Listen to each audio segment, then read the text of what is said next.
I'm going to show you invasion. So we have a guy invading right here.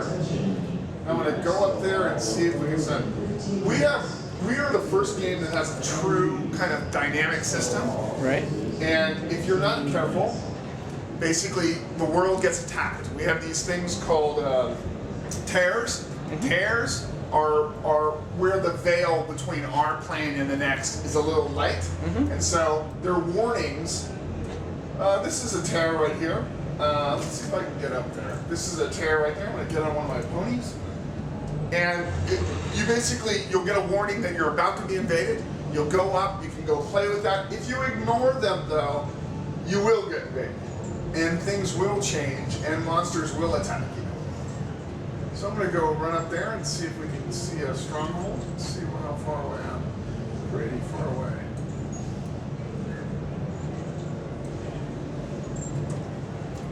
So we really want the world to change. We don't want it to be static. We don't want it to be always the same. We want different sort of encounters. We want change. We want different styles of play. We want consequences for players' actions. So the interesting thing is, I know that I've been playing since back to the Mud days, so about 20 years, I guess, and about almost 12 years of modern day MMO RPGs. And I think that's something that a lot of the developers have been trying to crack the nut on. A couple of companies have done things where there is an effect on the world.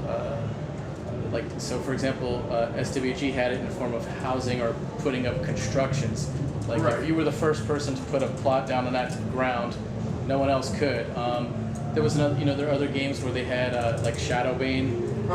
Areas would get basically taken over, and it was game on if you didn't clear that area and you didn't do due diligence to try to make sure areas were cleared out.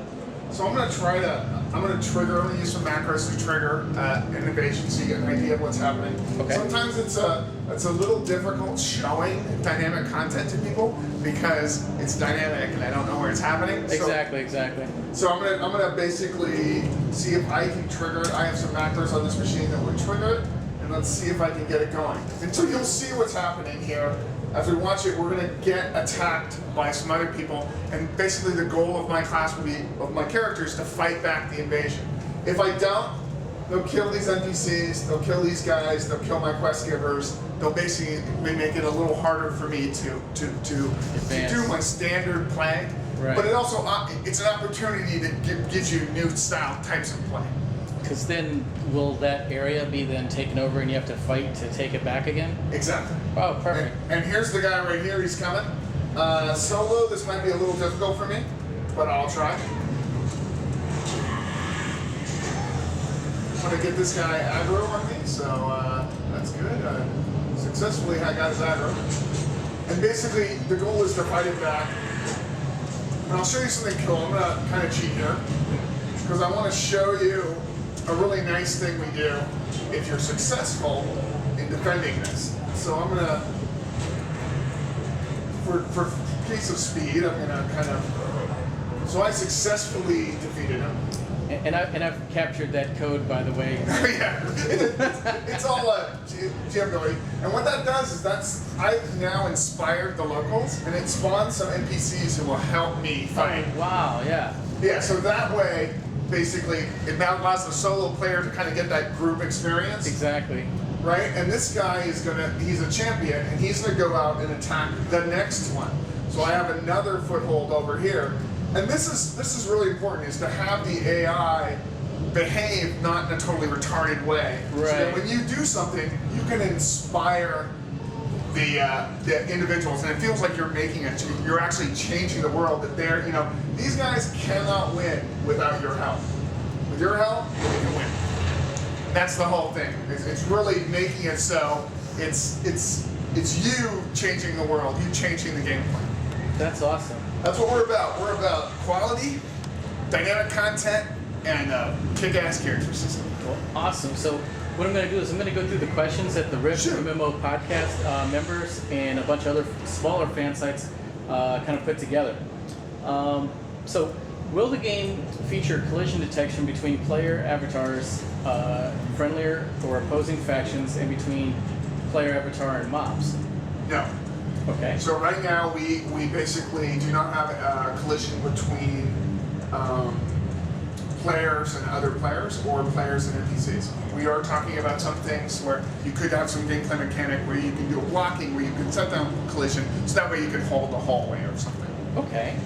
Do avatars and mobs interrupt the line of sight of ranged attacks and spells? No. Okay.